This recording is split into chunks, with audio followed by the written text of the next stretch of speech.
কিয়ামতের ওই কঠিন ময়দানে 7 শ্রেণীর ব্যক্তিকে রব্বুল আলামিন তার আরশের নিচে ছায়া দিবেন।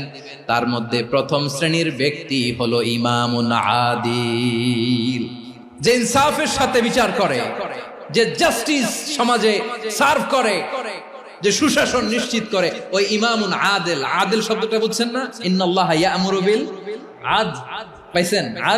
আদিল। 7 শ্রেণীর ব্যক্তিকে আল্লাহ তাআলা সুশীতল আরশের নিচে ছায়া দিবেন, যেদিন তার দেয়া ছায়া ছাড়া কোনো ছায়া থাকবে না। এর প্রথম হচ্ছে ইমামুন আদিল, ন্যায়পরায়ণ শাসক। চিল্লায় বলেন সুবহানাল্লাহ।